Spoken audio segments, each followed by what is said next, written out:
j'espère que vous avez la pêche parce qu'aujourd'hui, ça va dépoter. Et on commencera très fort avec le dessinateur de BD Zep qui vous plongera au fil de son crayon dans une visite inédite du Palais des Beaux-Arts de Lille. Vous serez captivé par la magie de l'illusionniste Alexis Hazard. On vous embarquera à la découverte d'un lieu chargé d'histoire, la carrière de Wellington, où se sont célébrés les 99 ans de la bataille d'Arras. Et hop, 3 petits tours et puis s'envole. On prendra de la hauteur avec le festival des cerfs-volants à Berck-sur-Mer. Sans oublier évidemment mes coups de cœur du moment. Allez, c'est parti les loulous.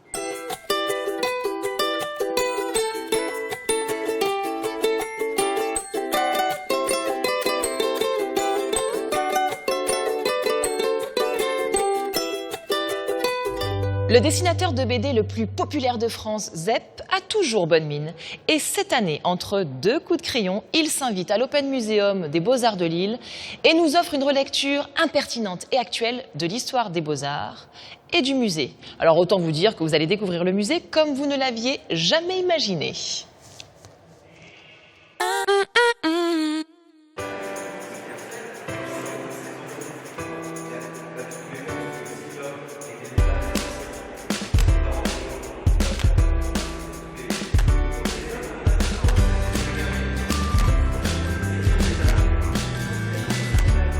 Depuis 3 ans, chaque printemps, le Musée des Beaux-Arts de Lille ouvre largement ses portes à un nouveau public, c'est l'Open Museum.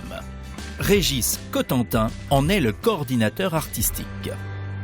L'Open Museum, c'est une proposition que l'on fait à un artiste connu, mais qui n'est pas justement dans les sphères des beaux-arts. Donc c'est véritablement une carte blanche. On offre toutes les collections à l'artiste, que ce soit les collections de dessin, la sculpture, la peinture.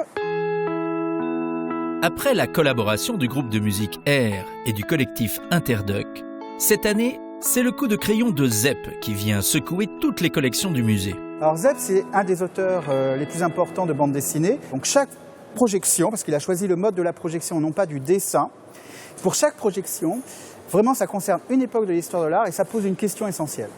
En ce qui concerne la proposition de Zep, ce qui est très beau, c'est que son regard justement est à la fois humoristique et absurde. De cette rencontre entre Zep et le musée sont nées une multitude de projections qui proposent un autre regard sur les grandes périodes artistiques. Alors là, d'une certaine façon, c'est un peu le début de l'Open Museum, vu qu'on commence par la préhistoire. Et grâce justement au musée d'histoire naturelle de Lille, nous avons Madame Sapiens et Madame Néandertal qui accompagnent la projection de Zep, où il y a 2 hommes qui sont là justement en train de peindre dans une grotte. Et il y en a un qui dit « mais tu dessines comme un pied ». Et donc c'est assez rigolo parce qu'effectivement, aucun homme préhistorique n'a dessiné une trace de pied. Ils signaient généralement leurs dessins, soit avec les mains, des traces de doigts, ou effectivement avec la bouche. Le regard de Zep n'est pas aussi naïf qu'il en a l'air. Et derrière chaque dessin, le visiteur découvre un peu d'histoire de l'art.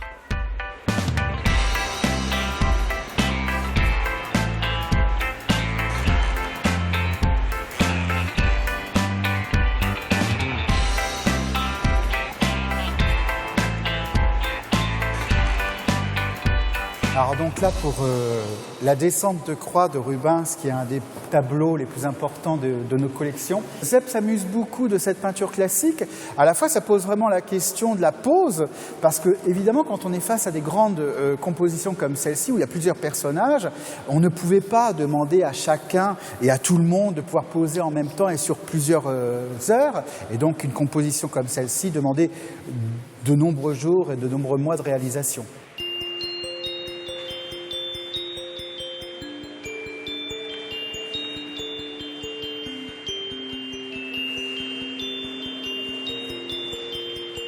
Il nous laisse sur un suspense. Donc au début, on a l'impression que c'est quelque chose d'intelligent, qu'il nous dit, il nous apprend quelque chose. Puis finalement, il se moque un peu et il nous apprend la chose de façon rigolote.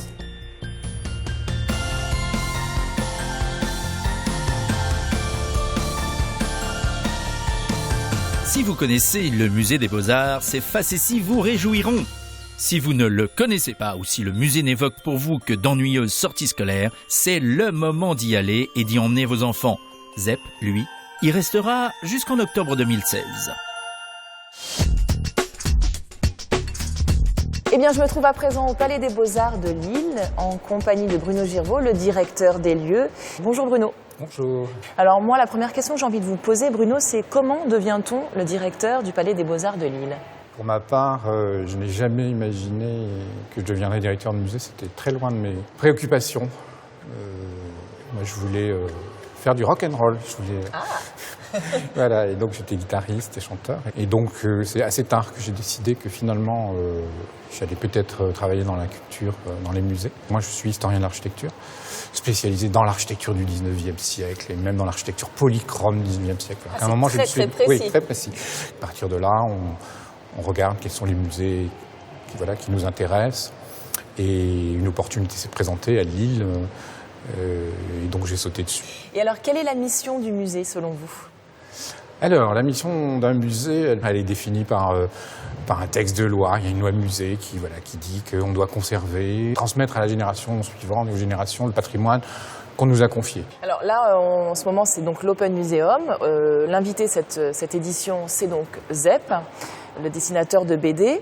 Comment vous est venue l'idée de faire rencontrer le monde de la BD, donc, qui est incarné par Zep, et les Beaux-Arts ? Pourquoi la BD, pourquoi Zep ? J'ai oublié de dire tout à l'heure que je voulais soit être guitariste de rock, soit dessinateur de BD. Ah, donc tout il y a s'explique. une petite frustration. Donc le prochain invité, ça sera un guitariste de rock. Moi-même, je suis un adepte de la bande dessinée, j'en lis depuis que je suis enfant, et puis je considère que c'est un art majeur. Donc je trouvais intéressant, c'est d'offrir cette possibilité de donner une autre vision du musée, et une vision qui s'adresse à des gens qui n'ont pas l'habitude de venir au musée. Alors, des projets à venir ? Alors oui, bien sûr, les projets à venir, l'Open Museum. Puis l'année prochaine, on a aussi une grande exposition qui se prépare à l'automne 2017 sur Jean-François Millet. On fera 2 volets, la monographie autour de Millet. Il n'y en a pas eu depuis 1975 en France. Et puis une partie beaucoup plus inattendue sur la postérité de Jean-François Millet aux États-Unis. Est-ce que vous pouvez nous en dire un petit peu plus sur ce projet de renouveau du musée en partenariat avec le Crédit Mutuel Nord-Europe ? Ça, c'est un grand projet qui sera soutenu principalement par le Crédit Mutuel Nord-Europe. Et nous allons changer le musée. Totalement. Sur la façon de présenter les œuvres, sur la façon d'en parler, sur la place du numérique aussi. C'est ce que j'allais vous demander. La mobilité, comment on utilise ces écrans qui sont omniprésents, votre smartphone, votre tablette, comment on va s'en servir pour apporter plus de contenu, plus d'informations. On va être sur un musée que les gens vont pouvoir s'approprier, interactif, qui va rendre des services plus confortables et puis surtout qui pourra être compris de tous. Mais merci beaucoup Bruno, merci de nous avoir accueillis, c'était très très agréable. Je vais peut-être vous raccompagner du coup. Oui, merci, vous connaissez aussi bien la maison que moi maintenant. Peut-être pas, mais quand même.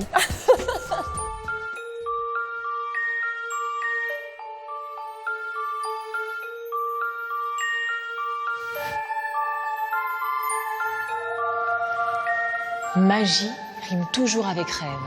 Et quand le rêve se prolonge dans la réalité au profit d'une bonne action, eh bien c'est encore mieux. Vous allez voir.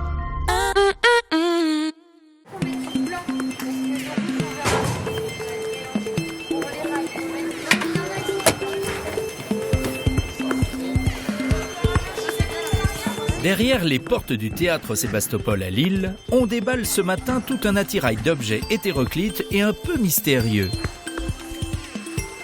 Alexis Hazard est illusionniste et pour lui, la magie se transmet de père en fils. En fait, ça c'est la malle des Indes. Il s'agit en fait d'une malle que mon père avait construite il y a plus de 60 ans. Il avait parcouru les routes d'Europe avec cette malle et c'est vraiment une malle qui a été transmise de génération en génération puisque ensuite ils l'ont transmise à mes parents qui ont également parcouru les routes d'Europe pour présenter leur spectacle de magie. J'invite le spectateur. Par hommage, Alexis Hazard continue à faire vivre cette malle au cœur de ses spectacles. Exceptionnellement, il nous a autorisé à accéder aux coulisses de sa prochaine représentation. Alors que bien sûr, les secrets des magiciens sont ce qu'ils ont de plus précieux. Et du coup, vous avez de la chance parce qu'en effet, là, vous pouvez voir de très très près ce que les gens d'habitude voient un peu plus loin, mais vous êtes au cœur de la magie. Alexis, les techniciens et les assistantes se préparent depuis le lever du jour pour un nouveau numéro qui n'est pas sans risque. Enchaîné et enfermé dans un cube rempli d'eau, Alexis n'aura que 60 secondes pour s'en sortir.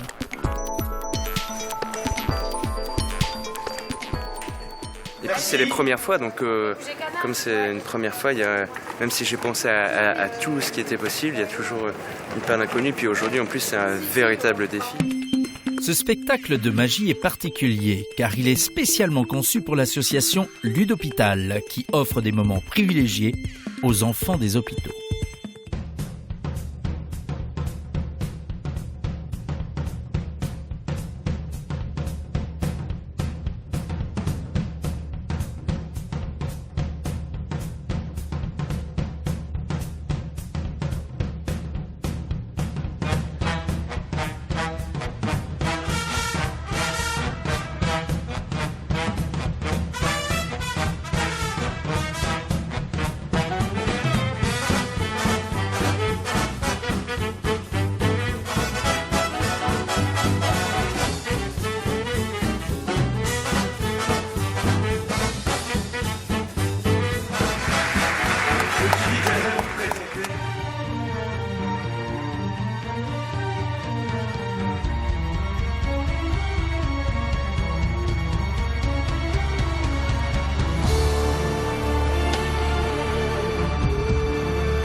Des fois, je me dis, mais j'aurais dû être chanteur, je serais venu juste avec mon micro, une petite valise.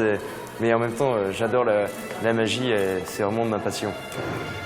Autant vous le dire, même depuis les coulisses, nous n'avons pas réussi à percer les secrets du magicien.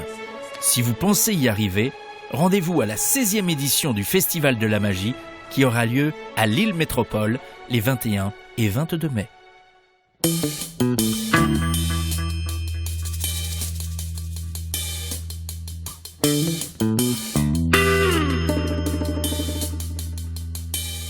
À 20 mètres sous les pavés d'Arras se trouve la carrière de Wellington, un lieu chargé d'émotions et de mémoire. Et nous vous proposons une immersion totale dans ce réseau de casernes souterraines qui pouvait accueillir à l'époque jusqu'à 24 000 soldats. Ainsi, vous allez pouvoir prendre toute la dimension de la ville d'Arras durant la Première Guerre mondiale.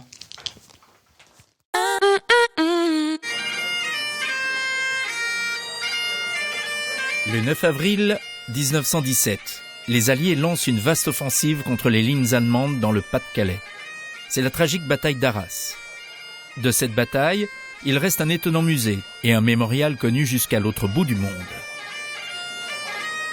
Ce matin, 99 ans après la bataille, les enfants et petits-enfants des soldats qui sont morts ici se sont levés à l'aube pour leur rendre hommage.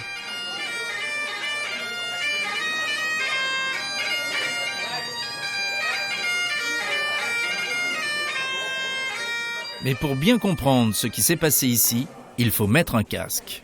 Alors, bonjour à tous et bienvenue à la carrière Wellington. This way, please. Alors, grâce à cet ascenseur, nous allons arriver directement à l'intérieur de la carrière. Oui, on va arriver à 21 mètres de profondeur.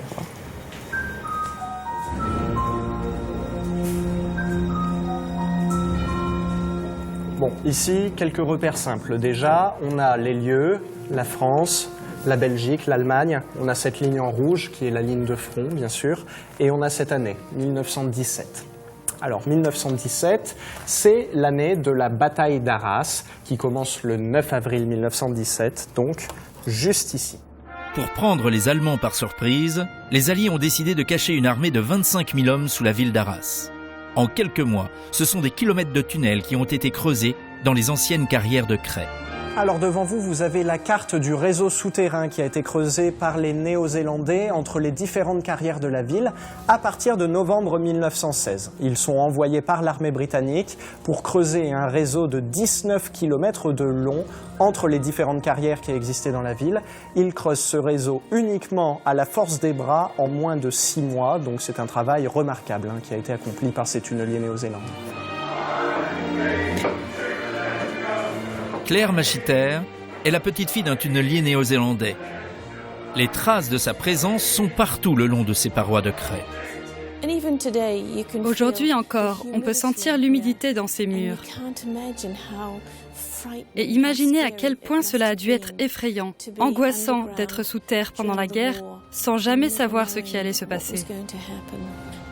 D'ailleurs, les gens qui ont vécu la Première Guerre mondiale ont été si traumatisés que très peu sont parvenus à en parler après. Ils ne l'évoquaient jamais. C'est extraordinaire, car je n'ai su qu'il y a 20 ans que mon grand-père était ici à Arras pendant la guerre. Le 9 avril 1917, il neigeait quand ces 25 000 soldats sont enfin sortis des tunnels pour rejoindre le champ de bataille. Ce fut sanglant. Je trouve que le plus impressionnant, c'est cet escalier qui monte vers la surface et ces bruits de combat. Et on imagine la peur au ventre de ces jeunes ou moins jeunes, qui ont dû sortir à 5h30 du matin pour affronter quelque chose d'absolument terrifiant et inimaginable. Ce musée qui dévoile un pan de l'histoire de notre région est ouvert au public tous les jours de la semaine. En ce moment, il abrite aussi les sculptures d'Aymeric Tout-le-Monde, faites à partir de métaux trouvés sur les champs de bataille.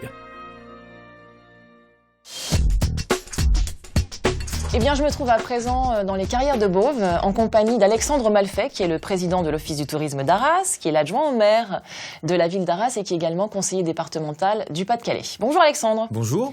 Alors moi, la première question que j'ai envie de vous poser, on vient de voir un sujet sur les carrières de Wellington. Là, nous sommes donc aux carrières de Beauve, qui sont des anciennes carrières de craie. Est-ce que vous pouvez nous raconter un petit peu l'histoire de ces carrières par rapport à la ville d'Arras ?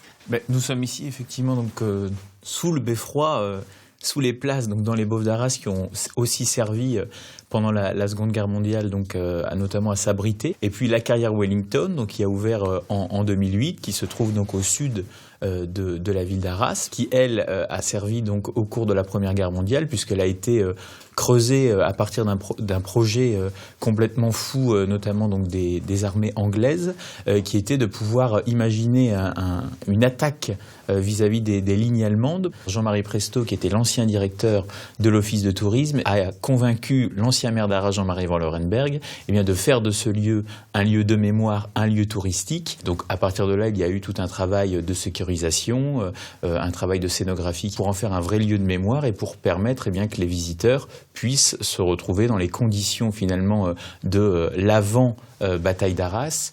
Et c'est abordable pour tous en termes de tarifs, ça donne quoi à peu près ? Oui, c'est totalement abordable puisque la visite donc de la carrière Wellington, c'est 6,90 €. Donc ça ne se visite que au travers de visites guidées. Quelle est la politique culturelle de la ville ?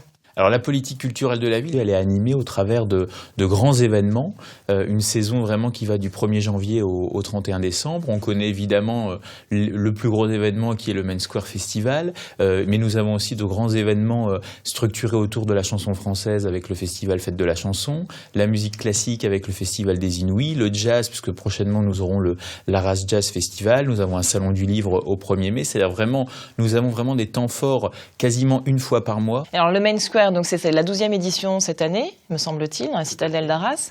Donc ça draine un public assez jeune. Est-ce qu'il y a un retentissement justement sur la vie culturelle de la ville ? C'est vrai que le Main Square, il a démarré sur la Grand Place. Aujourd'hui, il est à la citadelle. Ça n'a plus rien à voir. D'année en année, il change, il grandit. D'ailleurs, aujourd'hui, la communauté urbaine d'Arras est en train de réaliser des travaux importants pour recréer des zones d'aménagement parce qu'on est à saturation au niveau des capacités d'accueil. Donc vraiment, tous les ans, on travaille de plus en plus à créer des passerelles très importantes avec le Main Square Festival, avec Live Nation qui est l'organisateur du festival, pour que cet événement retentisse au maximum et sur l'ensemble de la ville. Et Versailles, faites-nous rêver un petit peu. Alors Versailles, donc c'est le fruit d'un partenariat où nous avons créé un projet de décentralisation culturelle, c'est-à-dire que nous accueillons pendant 1 an et demi à chaque fois donc une exposition de Versailles avec de vraies collections de Versailles. Donc là nous préparons la 3e exposition qui va démarrer donc l'année prochaine, donc qui va tourner autour de Napoléon et Versailles. Donc ça c'est quelque chose de très important également pour la ville et où évidemment l'Office de tourisme joue un rôle très important puisque nous organisons à la fois des visites de Versailles et nous en profitons évidemment aussi pour permettre aux visiteurs de cette exposition de visiter d'autres sites comme les Beauvs, comme Wellington Wellington ou également d'autres musées de la région. J'aurais pu parler également du Louvre-Lens avec lequel nous travaillons également. Merci Alexandre. Merci à vous. Je vais vous raccompagner. Je vous en avais parlé dans mon agenda précédent pour ceux qui n'auraient pas eu la chance d'en prendre plein les mirettes avec ce magnifique ballet aérien où se pressent des créations du monde entier. Eh bien nous, on a décidé de remédier à ce problème et de vous faire découvrir le Festival du Cerf-Volant de Berck-sur-Mer au travers des pas de son directeur artistique, Gérard Clément.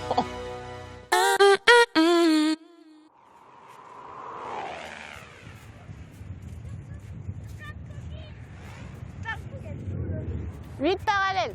Alors là, on est en train de préparer notre passage de ballet de cet après-midi pour la compétition des rencontres internationales de cerf-volant. En 30 ans, les rencontres internationales de cerf-volant de Berck-sur-Mer sont devenues un élément à part entière de la culture du Nord. Sabrina, Estelle et Fabienne sont les Mademoiselles, la seule équipe de cervelistes totalement féminine d'Europe. Par rapport à ce qu'on fait en compétition, ça demande beaucoup d'entraînement, des week-ends entiers où voilà, le samedi et dimanche, on n'est pas avec la famille, on est avec nos cerfs-volants sur la plage, qui vente, qui neige, qui pleuve. Voilà, faut qu'on aille s'entraîner pour perfectionner un peu tout ce qu'on peut faire en l'air. On aimerait bien, même dans notre équipe, être plus nombreuses, mais c'est très difficile de trouver des femmes au sein du cerf-volant. Les femmes, elles étaient là pour accompagner les hommes. Et en fait, elles allaient souvent ramasser les cerfs-volants qui tombaient. On les appelait des cerfs-volants, elles servaient aux cerfs-volants. Et puis maintenant, depuis quelques années, eh bien, les femmes sont entrées dans les équipes. Ça va être de tour bientôt. Un petit peu plus de vent, ça aurait été bien. Et après, le cœur, il va très très fort. Équipe française, les Mademoiselles.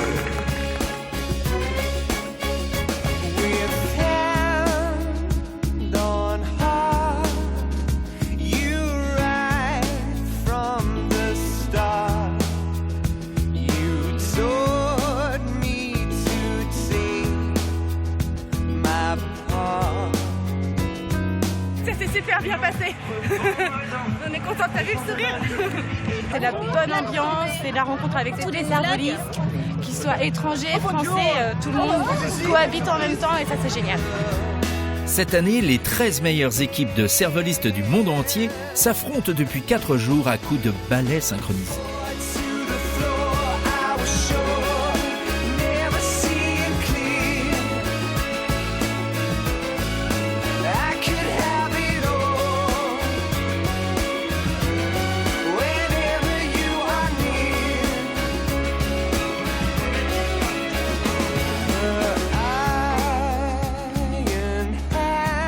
Du cerf-volant, il n'y a pas beaucoup d'endroits où on peut avoir comme ça 15-20 000 spectateurs par jour qui viennent voir ce que l'on sait faire. On a fait monter le cerf-volant en scène et d'une fête associative du départ, on est maintenant sur un événement qui est un événement populaire et qui est devenu à Berck en fait la capitale mondiale du cerf-volant pendant une semaine chaque année. Bon, c'est pas tout, mais c'est à vous maintenant.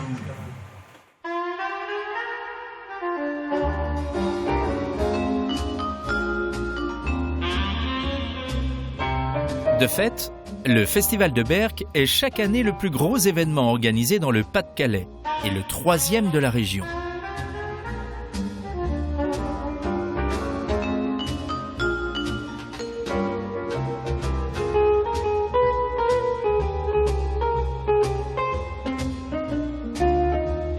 On n'est que des passeurs quelque part et on évolue comme ça et quelquefois c'est le vent qui nous pousse.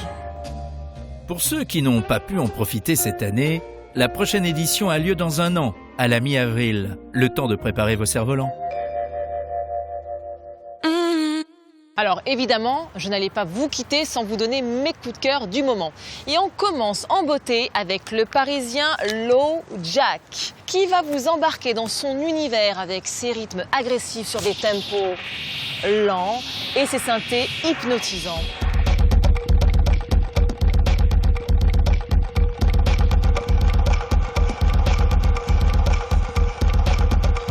Dans un tout autre registre.